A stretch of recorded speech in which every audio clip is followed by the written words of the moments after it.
பிரவீன் பகர்லி அவர்களை வரவேற்கிறேன். நிதின் திருவசை பற்றி அறிமுகங்கிறத விட அவர் தொடர்ச்சியாக இப்போ இளைய எழுத்தாளர்கள் எல்லாரை பற்றியுமே அவர் பேசியிருக்காரு. லக்ஷ்மியரை அவர் அறிமுகப்படுத்தியிருந்தார். ஜெயன் கோபாலகிருஷ்ணனை பற்றியும் அவர் ஒரு விருட்சம் நடத்துகிற உரையில் அவர் பேசியிருந்தார். இப்போ கூட சமீபத்தில் ஐசக் பேசல் பற்றி போட்டிருந்தார். தொடர்ச்சியாக அவருடைய உரைகள் இலக்கிய உரைகள் ரொம்ப முக்கியத்துவம் வாய்ந்ததாக கருதப்படுது. ஏன்னா இப்போ அந்த மாதிரியான விமர்சனங்களுக்கு அருகி போன காலகட்டத்தில் பிரவீன் பகர்லி, நிதின் திருவசு அவர்களை நான் தொடர்ச்சியாக நானும் பயன்படுத்திகிட்டு இருக்கிறேங்கிற முறையில் அவங்களையும் வரவேற்கிறேன். சுரேஷ் பாபு பற்றி சொல்லணும்னா ஒரு நற்றிணை இலக்கிய அமைப்பில் சேர்ந்து மிக முக்கியமான இலக்கிய கூடல்களை ஒருங்கிணைப்பவர், விமர்சகர், யூடியூப் வழியாகவும் செஞ்சிட்ருக்கிறாரு. விஷ்ணுபுரம் அமைப்பிலையும் அங்கம் வகிக்கிறார். விமர்சகர், நல்ல கட்டுரைகளை அவருடைய தளத்தில் தொடர்ந்து எழுதி கொண்டிருக்கிறார்.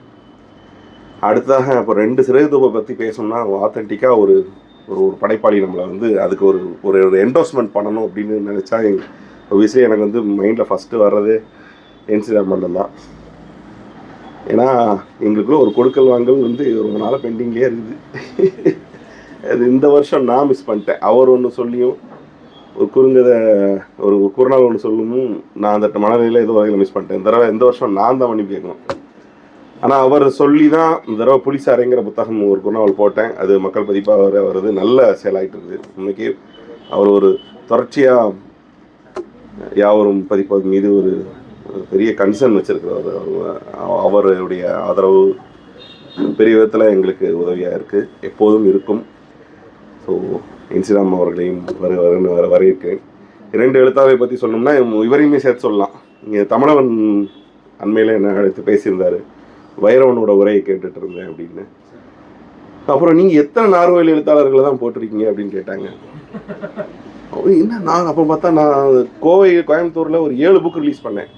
அந்த மேடை ஆர்கனைஸ் பண்ணது நாஜி நடனம் வச்சு வேறு வெளியிட்டோம். 7 பேருமே நார்வேலுக்கு சேர்ந்தவர்கள். ஒருத்தர் பணி நிமித்தம் நார்வேலில் இருக்கார். ரமேஷ் அக்ஷன், கென்னடி, லக்ஷ்மியரை தவிர மிச்சம் எல்லாருமே சேர்ந்தவர்களாக இருந்தாங்க.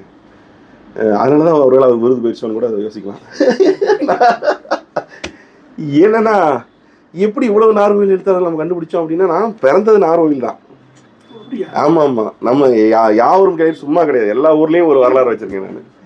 ஆனால் விஷயம் என்னன்னா, இவங்க கிட்ட நார்வேல்னு பெருமையெல்லாம் பேசிக்க முடியாது. நான் அவர்கிட்ட சொல்கிறேன், இவர் நிலமற்றவர்னு தமிழன் மாதிரி இவர் சொல்லி காமிக்கும்போது, என்ன தம்பி நாஜி நாடன் எவ்வளோ பேர் பாருங்க, நான் அவர் வேற நாடு, நாங்கள் வேற நாடுன்னு ஒரு தெருதான் இருக்கு. 1 கிலோமீட்டருக்குள்ளே இவங்க வேற நாடா அவங்க வேற நாடா. இப்படி இருக்கும்போது கதைகள் புலத்திலலாம் மாறுறது ஆச்சரியப்படுறதுக்கு இல்லை. நான் என்ன இந்த ஒரு 2 அமர்வுக்கு இடையில கொஞ்சம் என்ன அந்த ஐபிஎல் ஆடுற டான்ஸ் மாதிரி இப்போ வரவேற்புரையை பயன்படுத்திக்கலாம். நம்ம அடுத்ததாக காஃபி டைம் வந்துருச்சு, பயணி வந்திருக்கிறாரு. உண்மைக்கே ஒரு உதாரணமாக சொல்லலாம், பிரவீன் தோழரும் இருக்கிறாரு. அவருடைய முயற்சியில் ஒரு மீங்கிற ஒரு மிகப்பெரிய ஒரு அசாத்தியமான உழைப்புல ஒரு புத்தகம் வெளியானது. இன்னைக்கு வரை அதுக்கு ஒரு அறிமுக கூட்டம் கூட நடத்துறீங்க. அது ஒரு அப்படியான ஒரு உழைப்பை, அப்படியான ஒரு இதெல்லாம் அங்கீகரிக்கவும், அதற்கான ஒரு விருது முயற்சியாகவும் அது நடந்தேறணும் அப்படிங்கிற ஒரு கனவை தான் நாங்கள் இன்னைக்கு நாங்கள் பண்ணுறோம். இது ரமேஷ் பேதனுடைய நினைவாக தான் இந்த பெயரை அவர்கிட்ட தான் தெரியும். ரமேஷ் பேதன் வாசின்னு எல்லாருக்குமே தெரியும் துணுகம்ங்கிறது. ஸோ இந்த பெயரை பரிந்துரைத்த சகாவுக்கும் நன்றி. இந்த பெயரில் தான் நம்ம தொடர்ச்சியாக நம்ம இயங்க போகிறோம். ஸோ இது துணுகம் கூட்டம் 1. கிருஷ்ணமூர்த்தி அடையாளப்படுத்தியிருந்தார். 2 வேறு திசையில் எழுதப்பட்டிருக்கின்ற கதைகளை ஒரே மேடையில் வச்சு நம்ம பேசணும். அதுதான் அதோடைய சீரியஸஸ் தான் அதோடைய விஷயம். இந்த விஷயம் ரொம்ப நீட்டிக்க போகிறதில்ல. இன்னொரு விஷயமும் சொல்கிறேன். ரமேஷ் பேதன் எழுதி இதுவரை வெளிவராத அவருடைய கவிதை தொகுப்பு 1 இந்த மேடையில் வெளியாக இருக்கிறது. அதை நீங்கள் இது கலந்து கொண்டிருக்கிற ஒவ்வொருவருக்கும் அது பரிசு பிரதி. நான் முடிந்த மட்டும் அதை பரிசு பிரதியாகவே கொடுக்க விரும்புகிறேன். அதை நீங்கள் வாங்கிக் கொள்ளலாம்.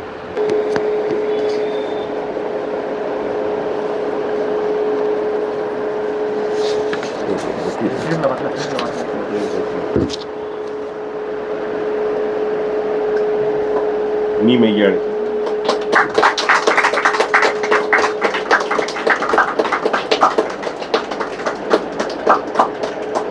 நந்தா வாங்க. எனக்கு தெரிந்து இந்த யுகத்தில் ரமேஷ் பேர் மீது ஒரு பற்றற்ற காதலுடையவன். எனக்கு இந்த தொகுப்பை கொடுத்ததுக்கு கவிதையை வாசிக்கிறேன். இருட்டு இல்லாத இரவை எப்படி விடியும் வரை கடப்பது? பகலைப் போலொரு பிரதி இல்லாத வெளிச்சம் வேட்டை நாயாக கனவை துரத்துகிறது. காலம் எனக்கு வெளியே இல்லை என்பதை உணர்ந்த பொழுது ஓசையடாமல் எனக்குள் இருந்து வெளியேறிவிட்டேன். நன்றி ரமேஷ் பேதன். வரவேற்றுக் கொள்கிறேன். முதலாவதாக ஐசக் பேசில் எமரால்ட் எழுதிய பற்றி எரியும் நரம்புகள் குறித்து நம்ம பேச போகிறோம். அதில் என்னென்னா, அந்த அவர் ஜீவ கரிகாலன் சொன்னது மாதிரி 2 பேருமே ஒரே நிலத்துலேருந்து எழுதுகிறாங்க. 2 பேரும் 2 பக்கமாக எழுதுகிறாங்க. அது ஒரு முக்கியமான விஷயம் இந்த நிகழ்வில். இப்போ இந்த பற்றியெறியும் நரம்புகளை பொறுத்த வரைக்கும் வந்து பார்த்திங்கன்னா, நான் சும்மா படிக்கும்போது எப்படின்னா, அதில் அது என்ன டைப் ஆஃப் ரைட்டிங்காக இருக்கலாம், என்ன ஜானராக இருக்கலாம், எது வேணாலும் இருக்கலாம். அது அடிப்படையில் ஏதோ ஒரு வகையில் ஒரு கற்பனை நிகழ்ந்திருக்கா அப்படின்னு பார்ப்பேன். அதில் இந்த இதில் பார்க்கும்போது எனக்கு அந்த கப்பல் 1073 நினைக்கிறேன், 1073, அப்புறம் அந்த நிலத்தடியில் நகரும் பிரேதங்கள், இது 2 கதையுமே இந்த 2 கதையிலையும் நல்ல கற்பனை நிகழ்ந்திருக்குன்னு நினைக்கிறேன். அது எனக்கு பிடிச்சிருந்தது. அது இப்போ இந்த தொகுப்பை பற்றி பேசுகிறதுக்காக பிரவீன் பர்வலி அவர் வந்து அந்த அப்படிங்கிற ஒரு பெரிய அந்த அறிவியல் புனைவு தொகுப்பு தொகுத்திருக்காரு. அதில் என்னென்னா, அந்த புக்கை வந்து நான் ஜீவ கரிகாலன்கிட்ட வாங்கிட்டு போயிட்டு நான் வந்து அவசரமாக வேகமாக உட்காந்து ஒரு சைடில் உட்காந்து அந்த லிஸ்ட்டை படித்தேன். ஏன்னா வழக்கம் போல் ஏதாவது சயின்ஸ் ஃபிக்ஷன் அப்படின்னா ஃபிசிக்ஸோ மெக்கானிக்ஸ் சம்மந்தமாகவே போயிருமோன்னு நினச்சேன். பட் அதில் வந்து உர்சுலா லீகோயின் எழுதின 1 to Walk Away from Omelas இருந்தது. ஸோ எனக்கு ரொம்ப திருப்தியாக இருந்தது, ரொம்ப மகிழ்ச்சி அந்த மாதிரி தொகுத்ததுக்கு. அவரை பிரவீன் பருவலி அவர்களை பற்றி எரியும் நரம்புகள் குறித்து உரையாற்ற அழைக்கிறேன். அனைவருக்கும் மாலை வணக்கங்கள். அதாவது இந்த காலகட்டம் இன்றைக்கு வந்து ஒரு கடந்த சில நூற்றாண்டுகளில் மனித சமூகம் உருவாக்கிய சகல பொருண்மைகளும் ஒரு மதிப்பு நீக்கம் செய்யப்பட்ட, அதாவது ஒரு வேல்யூ நீக்கப்பட்ட, அல்லது நாம் வந்து மிக அதிசயங்கள் என்று நம்பிய இந்த அதிசயங்கள் உன்னதங்கள் எல்லாம் வந்து ரொம்ப ஒளிமங்கிய அல்லது பழுப்படைந்து விட்ட ஒரு காலகட்டத்திற்குள்ளார நாம் நகர்ந்திருக்கிறோம். இன்றைக்கி மனித பொருண்மை அப்படின்றது, மனித சாராம்சம் என்பது ரொம்ப ஒரு நுகர்வு தன்னிலையாக, ஒரு காலி கோப்பையாக மாறிய ஒரு காலகட்டத்தை நம்ம வந்து வந்தடைந்து இருக்கிறோம். இத்தனை கருத்தியல்கள், இத்தனை அமைப்புகள், இத்தனை சரித்திர சுழல்களுக்கும் பிறகு, ஒரு மிகப்பெரிய ஒரு வரலாற்று கலைப்புக்கு பிறகு மனித பொருண்மை அப்படின்றது ரொம்ப ஒரு வெற்றிடத்தை வந்து அடைந்திருக்கிறத நாம் இன்றைக்கி நம்ம உணர்கிறோம். இன்றைக்கி வந்து ஒரு துய்ப்பு அல்லது ஒரு அனுபவம் அப்படின்றது ஒரு நுகர்வாக மாறி இருக்கிறது, அல்லது ஒரு படைப்பு அப்படின்றது ஒரு உற்பத்தி தன்மை வந்து அடைந்திருக்கிறது. இன்றைக்கி வந்து கடந்த நூற்றாண்டுகளில் வந்து ரொம்ப ஸ்தூலமாக இருந்த சில எதிரிடைகள், பைனரிஸ் வந்து ரொம்ப இணக்கமாக ஒன்றாக நியூட்ரலைஸ் ஆகிவிட்டதை நம்ம பார்க்கிறோம். அதாவது ஒரு உன்னதம் என்ற ஒன்றோ, அல்லது உன்னதமோ, அல்லது ஒரு அபத்தமோ, அல்லது ஒரு அற்புதமோ, அல்லது ஒரு சாதாரணமோ, அல்லது ஒரு மெய்யோ அல்லது புனைவோ, இது எல்லாமே வந்து ஒன்று கலந்து டிசால்வ் ஆகிவிட்ட ஒரு நியூட்ரலான ஒரு வெளிக்கு நாம் நகர்ந்து வந்துவிட்டதை வந்து பார்க்கிறோம். இன்றைக்கி வந்து நம்ம ஒரு ரீல்ஸில் வந்து ஏராளமான காட்சி துணுக்குகளை நாம் வந்து கன நேரத்தில் வந்து நம்ம ஒரு மிகப்பெரிய ஒரு ஆன்ம துய்ப்புக்கு வந்து உட்படுறோம். அது உண்மையிலே ரீல்ஸே வந்து ஒரு மிகப்பெரிய ஒரு சர்ரியல் வெளியாக மாறியிருக்கு. இன்றைக்கி வந்து மெய் என்றோ அல்லது ஒரு மெய்யற்ற வெளி என்றோ அந்த வேறுபாடு கிடையாது. அதாவது ரியல் என்றோ அல்லது ஒரு சர்ரியல் என்றோ கூட நீ வேறுபாடற்ற ஒரு வெளியை வந்து நம்ம அடைந்திருக்கிறோம். ஒரு நீங்கள் ஒரு ரீல்ஸை வந்து வேகமாக நம்ம கைபேசியில் சீவி கொண்டே இருக்கும் பொழுது ஒரு ஆன்மீகம் வருது, அழகியல் வருது, ஆபாசம் வருது, விபத்து வருது, மரணம் வருது, இசை வருது, கவிதை வருது, ஒரு இளையராஜா இசை வருது. அதை தொடர்ந்து எல்லாமே வந்து ஒரு கணநேர சுருள்களாக நம்மளை கடந்து போயிட்டு ஒரு இளையராஜாவோட இசை துணுக்கு வருது. அடுத்து பார்த்திங்கன்னா ஒரு கோரமான ஒரு விபத்து காட்சி வருது. அடுத்து ஒரு அழகான கவிதை வாசிக்கப்படுது. அடுத்து ஒரு ஜெயமோகனோ எஸ் ராமகிருஷ்ணனோ ஒரு சின்ன ஒரு உரைத்துளி வந்து கடந்து போகுது. அதுக்கு அடுத்து பார்த்திங்கன்னா ஒரு குழந்தை வந்து கேன்சருக்காக, அதாவது கேன்சர் பாதிக்கப்பட்ட குழந்தைக்காக ஒரு உதவி கோரி ஒரு தாய் வந்து அலறக்கூடிய ஒரு காட்சியை வந்து நம்ம கடக்கிறோம். அடுத்து வந்து ரொம்ப ஆடம்பரமான உணவு வகைகள் பரிமாறப்பட்ட ஒரு காட்சியை பார்க்குறோம். இது எல்லாமே வந்து ஒரு கன நேரத்தில் வந்து நமக்குள்ளார ஒரு மிகப்பெரிய ஒரு நுகர்வுக்குள்ளார, ஒரு காட்சி நுகர்வுக்குள்ளார போயிட்டுருக்கு. ஒரு மிகப்பெரிய ஒரு ஜென் மனநிலை மாதிரி இது இருக்குது. சரிங்களா? இந்த காலகட்டங்களில் இந்த ரீல்ஸ் இருக்குல்ல, இதுவே ஒரு மிகப்பெரிய ஒரு சர்ரியல் வெளி தானே.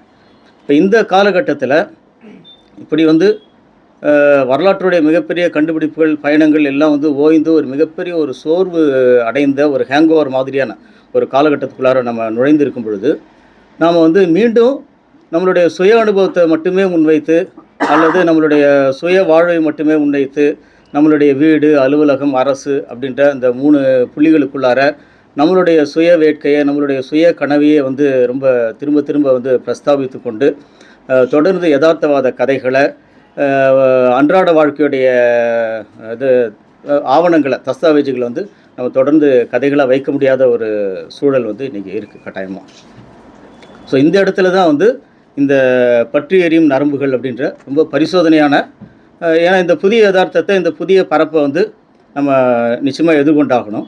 அப்படி இந்த புதிய பரப்பை வந்து எதிர்கொள்ளக்கூடிய ஒரு வரலாறு முடிந்த தன்மையில் மனித வஸ்து வந்து தீர்ந்து போய், மனிதன் வந்து தன்னுடைய காலாவதி தேதி முடிந்து எஞ்சி இருக்கக்கூடிய ஒரு ஒரு பீயிங்காக மாறி இருக்கிற காலகட்டத்தில், ஸோ இந்த புதிய ஒரு யதார்த்தத்தை, இந்த பரப்பை வந்து இந்த பற்றி எரியும் நரம்புகள் வந்து ஒரு நல்ல ஒரு தீர்க்கமாக வந்து எக்ஸ்ப்ளோர் பண்ணியிருக்கு அப்படின்னு சொல்லலாம். அதோடைய கூறு முறையில். ஏன்னா இன்றைக்கி வந்து எல்லாமே பட்டவர்த்தனமாக மாறிவிட்ட, எல்லாத்துடைய முடியும் வந்து கழண்டு விழுந்துருச்சு.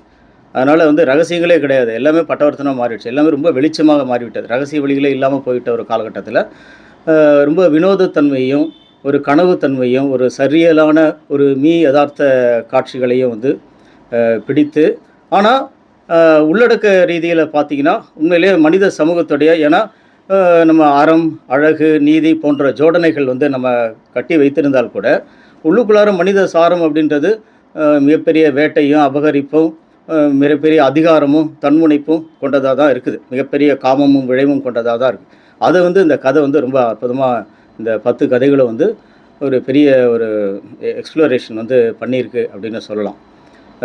அவரே வந்து முன்னுரையில் இந்த கதைகளில் சில சரியல் தன்மைகள் இருக்குது அப்படின்னு சொல்லி அவரே முன்னுரையில் அதை குறிப்பிட்றாரு. அந்த வார்த்தைகளை கடந்து நம்ம அதை பார்க்கலாம். சரியலிஸ்டோட முன்னோடிகளாக சொல்லப்படுற ஆண்ட்ரே பிரிட்டன் வந்து சரியலிசம்ன்றது ஒரு கனவும் யதார்த்தமும் கலக்கக்கூடிய இடம் அப்படின்னு சொல்கிறார். ஏன்னா மனிதனுடைய உணர்வு, அறிதல், அனுபவம் எல்லாம் வந்து நிச்சயமாக ஒரு நம்மளை வந்து ஸ்தூலமாக ஒரு பரப்புக்குள்ளார வாழ்ந்துட்டுருக்கோம். அதே சமயத்தில் நம்ம வந்து ஒரு அன்மெமரியிலையும், ஒரு மறதி நிலையிலையும் நம்ம இருந்துக்கிட்டே இருக்கிறோம். இப்போ இந்த கதைகள் வந்து உண்மையிலேயே இந்த பொது மெய்யுக்கும் அல்லது பொது அனுபவத்துக்கும், மனிதனுடைய ஒரு பொது ஞாபகம் இருக்குது பாருங்கள், அந்த பொது ஞாபகத்துக்கு அப்பாற்பட்ட இடத்துலேருந்து, ரொம்ப ஒரு மறதியில் இருந்து, ஒரு மெமரி லாஸ்லேருந்து சொல்லப்படக்கூடிய ஒரு, அப்படின்னா என்ன இன்னும் ஒரு ஆழமாக, இன்னும் நுட்பமாக நம்மளுடைய பொதுவான ஞாபகத்துக்கு அப்பாற்பட்ட இடங்களை வந்து துழாவி பார்க்கக்கூடிய கதைகளாக ஒரு ஐசக்குடைய கதைகள் இருக்குது அப்படின்னு சொல்லலாம். ஏன்னா வந்து இவர் ஓவியர் டாலி வந்து முழுமைன்னு ஒன்று கலையில் கிடையாது அப்படின்னு சொல்கிறார். கலையிலையும் சரி, மனித அனுபவத்துலையும் சரி, மனித அறிதலையும் சரி, முழுமை அப்படின்றது ஒரு கற்பனை, நம்மளுடைய ஒரு ஐடியலான ஒரு விருப்பம் அது. ஆனால் வந்து பார்த்திங்கன்னா எப்பவுமே சிதறல்களும் ஃப்ராக்மெண்ட்ஸும் தான் வந்து இருக்கும், பின்னங்கள் தான் இருக்கும் அப்படின்னு சொல்கிறார். ஸோ இப்போ இந்த கதைகளில் பார்த்திங்கன்னா ஒரு அதர்க்கத்தன்மை, ஒரு தொடர்ச்சியின்மை, ஒரு துண்டிப்பு, ஒரு டிஸ்கனெக்ட் நிகழ்கிறது, ஒரு அதீதமான கற்பனைகள், ஒரு மீ யதார்த்தமான காட்சிகள், ஒரு கனவு தன்மைக்குள்ளார நடக்கக்கூடிய மாதிரியான விஷயங்கள், இது வந்து ஒரு புறவிமான அதோடைய வடிவமாகும். ஆனால் உள்முகமாக வந்து மனிதனுடைய ஆதாரமான குணங்கள் இருக்கு இல்லையா, நம்ம பூசி இருக்கிற அழகில், நீதி, இதுக்கெல்லாம் அப்பாற்பட்டு அவன் வந்து எவ்வளோ வந்து ஒரு இன்னும் வந்து எவ்வளோ ஒரு அனிமல் இன்ஸ்டிங்க்ட் உள்ளவனாக தான் அவன் இருக்கிறான். அப்படின்றத வந்து தொடக்கூடியதாகவும் இந்த கதைகள் வந்து இருக்குது. இதில் அந்த அவர் சொல்கிற அந்த யதார்த்த அல்லது கனவுத்தன்மை, ஒரு அதிகற்பனைத்தன்மை வந்து எப்படி இயங்குது அப்படின்னா, உண்மையிலேயே சர்ரியல் அப்படின்றது வந்து இன்னும் ஆழமான ரியல் அப்படின்னு தான் அர்த்தம். அது ஒரு புனைவு கிடையாது. உண்மையிலேயே பார்த்தீங்கன்னா, ஒரு யதார்த்தமோ அல்லது மிகு புனைவோ இல்லை மேஜிக்கல் ரியலிசமோ எதை சொன்னாலும் அது என்னென்னா, இன்னும் ஒரு டீப்பர் ரியலிசம். ரியலிஸ்ட்டை நம்ம ஏன்னா நம்ம புலன்களால் பார்க்கக்கூடிய, நுகரக்கூடிய இந்த உலகம் வந்து ரொம்ப குருடுமையானது. அவ்வளவு சென்சிட்டிவானது கிடையாது. ஆனால் நம்மளுடைய மறதியிலேருந்து அணுகக்கூடிய உலகம் தான் வந்து ரொம்ப நுட்பமானது. அதை தான் வந்து இந்த யதார்த்த கதைகள் வந்து சொல்லுதுன்னு சொல்லலாம். ஒரு உதாரணத்துக்கு நான் இப்படி புரிந்து கொள்கிறேன். இப்போ இதில் வந்து ஒரு கதை இருக்குது. இந்த ஒரு கோவிட் காலத்தை பற்றிய ஒரு கதை. தலைப்பு வந்து கரைபடியும் கவசங்கள். இதில் ஒரு இளைஞன் ஒரு நகரத்துக்குள்ளார பிரவேசிக்கிறான். அங்கே வந்து கோவிடுடைய அறிகுறிகள் அப்போ தான் வந்து மெல்ல மெல்ல அரும்பிகிட்டு இருக்கு. கொஞ்ச நேரத்தில் கோவிட் ஊரடங்கு அறிவிக்கப்படுது. அவன் தன்னுடைய அறைக்குள்ளார முடங்குறான். ரொம்ப தனிமையில் வாழக்கூடியவன்.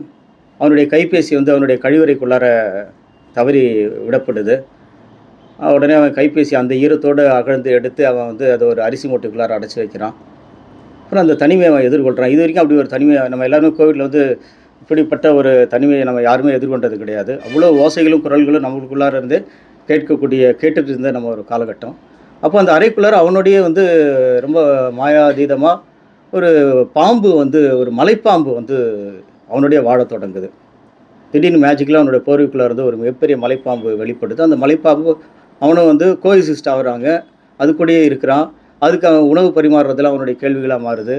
அவனுக்கு கிடைக்கிற ரொட்டி துண்டு பால் எல்லாத்தையும் வச்சு அதுக்கு எப்படி நம்ம உணவை தயாரிக்கிறதுன்னு ஒரு மிகப்பெரிய ஒரு பிரச்சனையாக அவனுக்கு மாறுது. தொடர்ந்து அதோடையே அவன் தன்னுடைய இருத்தில் வந்து நீடிக்கிறான். கொஞ்ச நேரத்தில் ஒரு கனவு மாதிரியான காட்சிகள் வருது.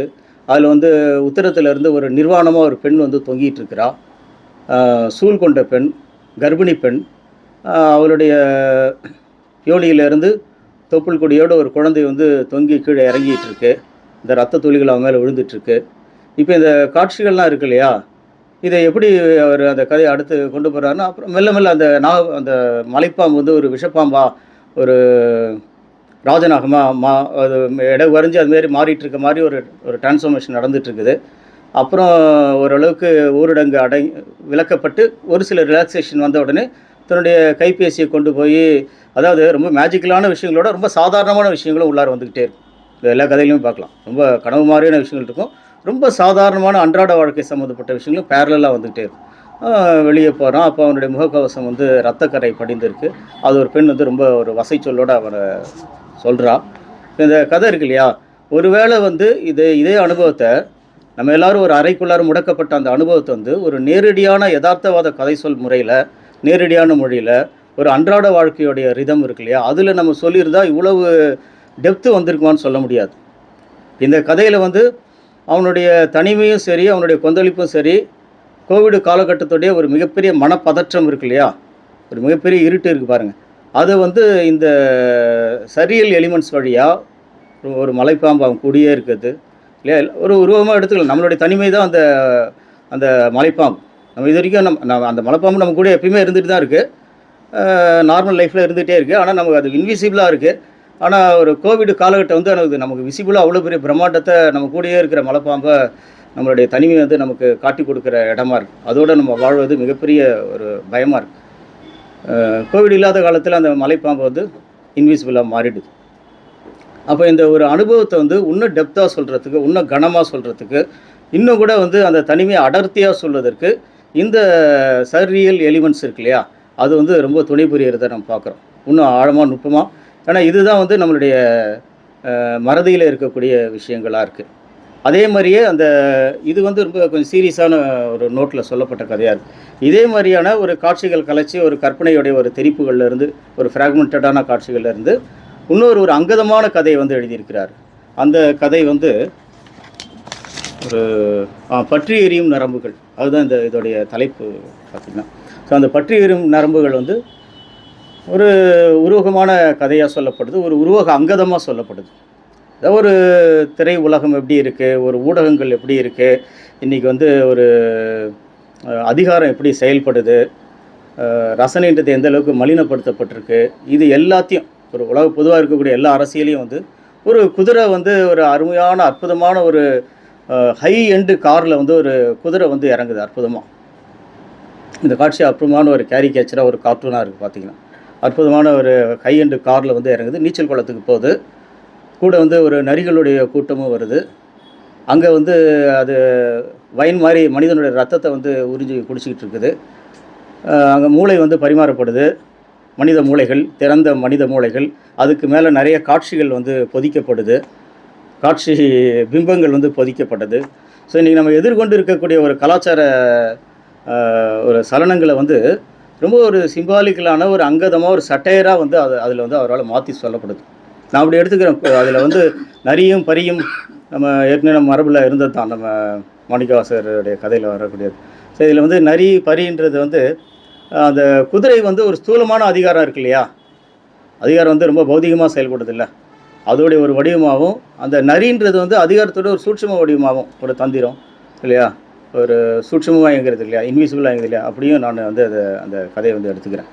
அப்புறம் இவருடைய எல்லா கதைகளையுமே ஒன் ஆஃப் தி எலிமெண்ட் அப்படின்னு பார்த்தீங்கன்னா ஒரு மைய இழை அப்படின்னு எடுத்துக்கலாம். என்ன அப்படின்னா, இந்த ஆண் பெண் உறவு நிலைகள் இருக்கு இல்லையா, இது வந்து ஒரு தீர்க்கப்படாத தன்மையில் தானே தொடருது நமக்கு இல்லையா. ஆணும் பெண்ணும் இரு பால்நிலை கொண்டவர்களாக இருக்கிறார்கள், 2 பேரும் இணைந்து தான் வாழணும், 2 பேரும் முயங்குகிறார்கள், மயங்குகிறார்கள், ஒன்று சேர்கிறார்கள், அதே நேரத்தில் ஒருவரை ஒருவர் விலக்குகிறார்கள், ஒருவரை ஒருவர் ஊடறுக்கிறார்கள், ஒருவரை ஒருவர் ரத்து செய்ய முயற்சி செய்கிறார்கள், ஒருவரை ஒருவர் வந்து ஒட்டுமொத்தமாக காலி செய்ய, அது வந்து ஒரு கடுமையான ஒரு பூசல் வந்து ஒரு வரலாற்று பூசல் இந்த இரு பாலியல்களுக்கு நடுவில் நடந்துகிட்டே இருக்குது, ஒரு இடையறாத ஒரு மோதல் நடந்துக்கிட்டே இருக்குது. இதை வந்து அவருடைய பல கதைகளில் பார்க்க முடியுது. அதுக்கு உதாரணமான ஒரு கதைன்னு சொல்லலாம், அந்த ஒளியாளானவள் அப்படின்ற கதையை சொல்லலாம். அது ஒரு அருபமான தன்மை, ஒரு அப்ட்ராக்டாக சொல்லப்பட்ட கதை தான். ஒரு ஒளியாகவே வந்து ஒரு அறைக்குள்ளார ஒரு பெண் வந்து இருக்கிறாள்.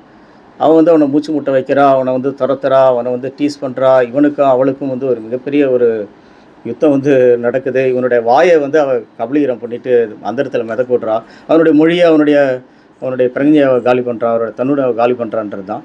ஸோ இது மாதிரி அவர் எழுதியிருக்கிறார். அதே மாதிரியே வேறு சில கதைகள்லையும் கூட அப்படி நம்ம பார்க்க முடியும்.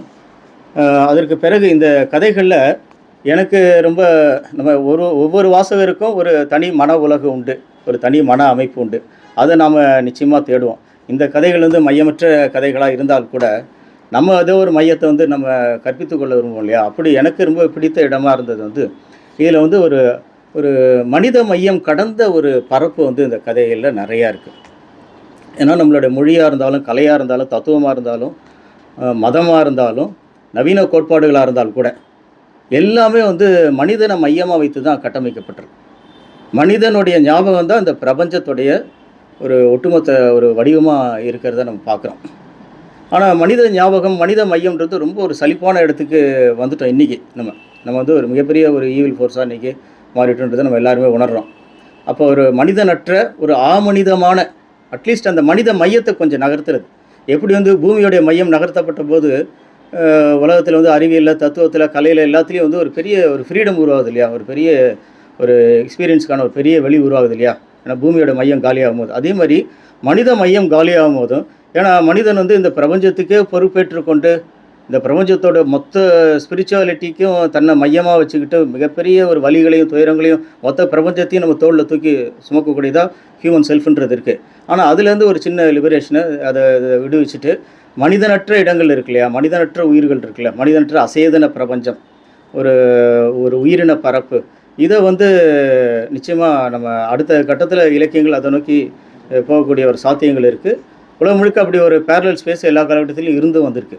இப்போ இந்த கதையில் ஒரு சூழலியல் தன்மையில் ஒரு கதை, மிசிறுன்னு ஒரு கதை இருக்குது. அந்த மிசிறு கதை வந்து ஒரு கடற்கரையில் ஏற்கனவே இங்கே போயிட்டுருக்க ஒரு அரசியல் தான். ஒரு தோரியம், அப்புறம் அந்த மோனோசைட், அது மாதிரி சில தனிமங்களை வந்து அகழ்ந்து அதில் வந்து அணு கதிர்வீச்சு உள்ள சாதனங்களை வந்து உருவாக்குறதுக்கு முயற்சிகள் நடக்குது. ஸோ அந்த தொழிலில் இருக்கக்கூடியவங்க எந்த அளவுக்கு பாதிக்கப்படுறாங்க அப்படின்றதெல்லாம் பேசக்கூடிய ஒரு கதையாக தொடங்கி, ஆனால் ஒரு முதல் பார்ட்டிலேருந்து அப்படியே ஜம்ப் பண்ணி நுண்ணுயிர்களை ஒரு சிற்றுயிர்களுக்குள்ளார அது போயிடுது. கதை சொல்லியாகவே வந்து அந்த மிசிறுன்ற அந்த எறும்பு இனம் வந்து மாறிடுது. ஸோ கதை சொல்லியாகவே அந்த மிசிறுன்ற எறும்பு இனம் மாறுறது வந்து ரொம்ப ஒரு ஆச்சரியமான இடமா இருக்குது. அதுக்கு பிறகு ஏன்னா மனிதனுடைய தன்னிலையிலிருந்து மனிதனுடைய சாராம்சத்திலேருந்து நம்ம எல்லாத்தையும் பார்த்துட்ருக்கோம் இல்லையா. ஆனால் மிஸ்ருடைய பார்வையிலேருந்து மனித உலகம் வந்து கண்டறியப்படுது. அதோடைய தன்னுணர்வில் அதோடைய தன்னிலையிலேருந்து அது இந்த உலகத்தை எப்படி பார்க்குது. அது வந்து அசேதன பொருள்களாக இருக்கிற அந்த மோனோசைட்டு தோரியத்தோடலாம் பேசுது. அதோடைய இருப்பு நிலைக்குள்ளார ஏன்னா நம்ம கலை இலக்கியம்ன்றது நிச்சயமாக ஒரு கூடு விட்டு கூடு பாயக்கூடிய இடம் தான். சுய அனுபவம் தான் வந்து ஒரு படைப்பாக மாற முடியும்ன்றது ரொம்ப ஒரு பழைய காலாவதியான ஒன்றாக மாறிவிட்டது. நம்மளுடைய அனுபவன்றது வெறுமனே நம்மளோட உடலில் நடக்கக்கூடிய மட்டுமானது கிடையாது. நம்மளுடைய கனவுல வரக்கூடியதும் நம்மளுடைய எக்ஸ்பீரியன்ஸ் தான். அதனால் அந்த மிஸ்ரு வந்து அதுக்கு பிறகு அது கூடு கட்டுறது, அதோடைய ஒரு வாழ்வியல் சலனங்கள் எப்படி இருக்குது, அது வந்து இந்த அணு கதிர்வீச்சால் எப்படி வந்து பாதிக்கப்பட்டிருக்கு, அதை எப்படி வந்து ஒரு டிம்மான ஸ்பேஸில் தான் அது உணரும் இல்லையா. நம்ம பார்க்குற மாதிரியான ஒரு பெரிய பார்வையில் அது இருக்காது. ஒரு கோட்பாடுகளற்ற மொழியற்ற, ஏன்னா ஒரு மொழிக்கு வெளியில் இருக்குது இந்த உயிரினங்கள் எல்லாமே பார்த்திங்கன்னா. ஒரு நம்மளுடைய மெமரிக்கும் மொழிக்கும் அர்த்தங்களுக்கும் நம்மளுடைய அறவியல் அழகியல் எல்லாத்துக்கும் வெளியில் இருக்கக்கூடிய இந்த உலகம் இருக்கு இல்லையா. ஒரு மனித பிரபஞ்சம் நம்மளுடைய மொழிக்கு வெளியில் இருக்கக்கூடிய ஒரு புல் வந்து புல்லாக இல்லை, அது வந்து தன்னுடைய ராணஸோட ஒரு கரட்டு இருப்போடு இருக்கு இல்லையா. அதை வந்து அவர் டீல் பண்ணியிருந்தார் அந்த மிஸ்ருன்ற கதையிலே. அதேமாதிரி அந்த இரவானால்னு ஒரு கதை, அப்புறம் வந்து இந்த கப்பல் 1073, இந்த கதைகள் எல்லாத்துலேயுமே வந்து மனிதனையும் மனித கூறுகளையும் வந்து அவர் ஒரு கனவுத்தன்மையோட நல்ல ஒரு ப்ளேஃபுல்லாக விளையாடி இருக்கிறார்னு சொல்லலாம். ஏன்னா இன்றைக்கி வந்து நம்ம துயரத்தை கூட வந்து கொஞ்சம் ஒரு விளையாட்டாகவும் ஃபன்னாகவும் நம்ம பார்க்கக்கூடிய ஒரு காலகட்டம். ஏன்னா நான் அப்படின்ற ஒன்று இன்றைக்கி ஒரு ஆப்ஜெக்டாக மாறிடுச்சு இல்லையா, ஒரு சப்ஜெக்டாக இல்லை. இன்னொன்று, இது வரைக்கும் வந்து நம்மளுடைய கலை இலக்கியங்கள் எல்லாத்துலேயுமே வந்து மனிதனுடைய செல்ஃபு தான் சப்ஜெக்ட், மனிதன் தான் சப்ஜெக்ட். ஆனால் இந்த சப்ஜெக்டோட எப்போயுமே வந்து இந்த பிரபஞ்சமும் அல்லது இந்த மனித கூறுகளும் எப்போவுமே ஆப்ஜெக்ட்ஸாக கூட இருந்துகிட்டே தானே இருந்தது இல்லையா. இனிமேல் எழுதப்படக்கூடிய கதைகளில் வந்து இந்த சப்ஜெக்ட் எழுதாமல் இந்த ஆப்ஜெக்ட்ஸை வந்து கொஞ்சம் அதிகமாக எழுத வேண்டிய ஒரு சூழல் உருவாகும் அப்படின்னு நினைக்கிறேன். அதுக்கான சில பாதைகள் வந்து இந்த கதைகளில் இருக்குது. ரொம்ப மகிழ்ச்சியான ஒன்றாக இருந்தது. அதற்கு பிறகு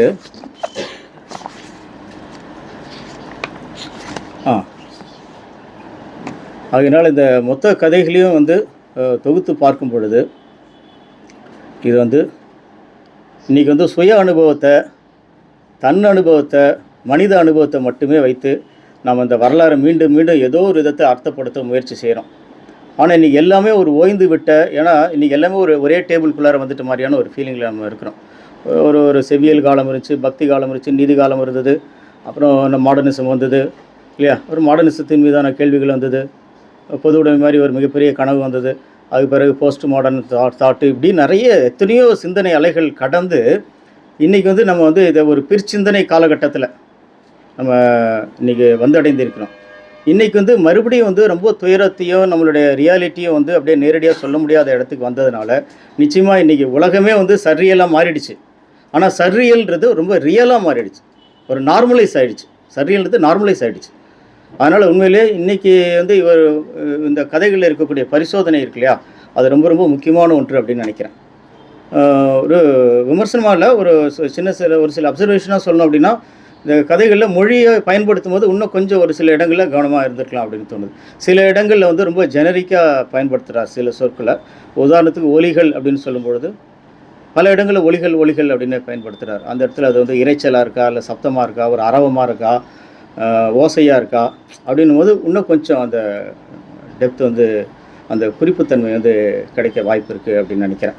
சில இடங்களில் வெறும் விளையாட்டு மட்டுமே செய்துட்டு நம்ம போயிட முடியாது. விளையாட்டு வந்து ஏதோ ஒரு இடத்துல வந்து நம்மளுடைய அனுபவத்தோட ஏதோ ஒரு அறிதலை ஏற்படுத்தணும். ரொம்ப ரேராக ஒரு சில இடங்கள் வந்து வெறும் அந்த கனவுடைய விளையாட்டுக்களை அதை மட்டுமே நடத்துகிற மாதிரியான சில இடங்கள் இருக்குது. அதை வந்து தொடர்ந்து எழுத்துன்றது ஒரு மிகப்பெரிய பயணம் தானே, ஒவ்வொரு இதுலேயும் வந்து கண்டுபிடிக்கக்கூடியது தானே, அதுவும் தொடர்ந்து நிகழ சாத்தியம் இருக்குது. ஸோ இது தமிழ் சூழலில் முக்கியமாக இன்றைக்கி வரக்கூடிய கதைகளில் ரொம்ப ஒரு பரிசோதனையான ஒரு எக்ஸ்பெரிமெண்ட்டை முன்னெடுக்கக்கூடிய ஒரு கதையாக இது இருக்கிறது. ஏன்னா கலை இலக்கியத்தோட நோக்கம் அப்படின்றது வந்து என்றைக்குமே ஏதோ ஒரு வேல்யூவை நம்ம க்ரியேட் பண்ண பார்க்குறோம். பிரபஞ்சம் அபத்தமானதாக இருக்கலாம், அர்த்தமற்றதாக இருக்கலாம், பட் ஏதோ ஒரு வேல்யூவை நம்ம க்ரியேட் பண்ண பார்க்குறோம். ஒரே ஒரு சின்ன ஒரு கதை குறிப்போட முடிக்கலாம்னு நினைக்கிறேன் நான். அதாவது ஜேஜி பல்லார்டோடைய இந்த கார்டன் ஆஃப் டைம் அப்படின்னு ஒரு கதை. அதில் வந்து ஒரு மாளிகை, ஒரு கனவுத்தன்மை மாதிரி ஒரு அப்சர்டாக தான் அந்த இருக்கும். அந்த இதேமாதிரி அந்த சரியலாக தான் அந்த கதை இருக்கும். ஒரு பெரிய ஒரு ஒரு அந்நியமான தொலைதூரத்தில் இருக்கக்கூடிய ஒரு மாளிகை. அதில் ஒரு கணவனும் மனைவி வாழ்ந்துட்டுருக்குறாங்க.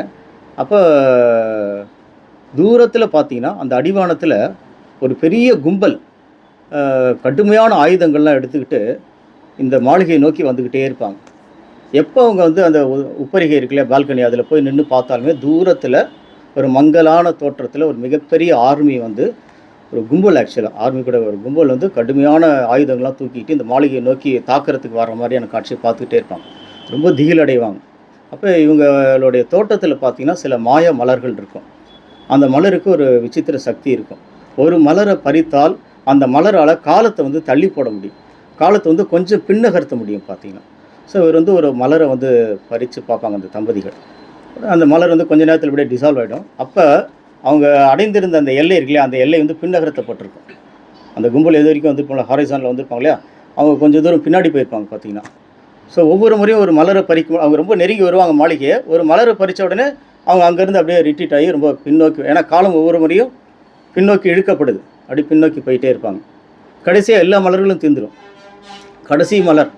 கடைசி மலர் தீரும் பொழுது அவங்க ரொம்ப ஆல்மோஸ்ட் அரண்மனையை நெருங்கிடுவாங்க, அந்த மாளிகையை வந்து நெருங்கிடுவாங்க. கடைசி மலர் தீரும். அந்த மிகப்பெரிய கும்பல் வந்து ரொம்ப அனார்க்கியான ஒரு கும்பல், கடுமையான ஆயுதங்களை கொண்ட கும்பல்.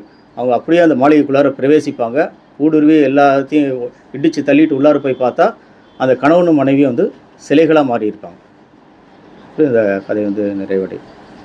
ஸோ அந்த கால மலர் வந்து ஏதோ ஒரு விதத்தில் வந்து கலை இலக்கியம் வந்து இந்த பிரபஞ்சத்துடைய சிதைவை, ஒரு என்ட்ராப்பி வந்து தொடர்ந்து நடந்துகிட்டே இருக்கு இல்லையா, இந்த என்ட்ராப்பியும் சிதைவையும் வந்து ஏதோ ஒரு விதத்தில் நம்ம முறியடிக்க பார்க்குறோம். ஒரு மரணத்தை ஏதோ ஒரு விதத்தை தள்ளி வைக்க பார்க்குறோம். அதுக்கான முயற்சியாக தான் கலை இலக்கியங்கள் இருக்குது. இந்த ஒவ்வொரு மலரும் வந்து ஒரு அந்த கலை இலக்கிய படைப்புடைய ஒரு உருவகம் தான் அந்த மலர்களாக இருக்குது.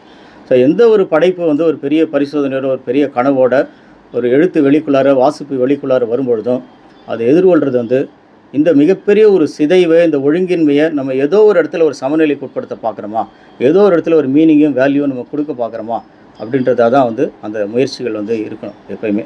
ஸோ அப்படி வந்து இந்த பற்றி எரியும் நரம்புகள் வந்து அந்த ஜேஜி பல்லார்டு சித்தரிக்கிற அந்த கனவு மாளிகையில் இருக்கக்கூடிய ஒரு மலராகத்தான் இருக்கிறது என்று கூறி இந்த வாய்ப்புக்கு நன்றி கூறி விடைபெறுகிறேன். நன்றி, வணக்கம்.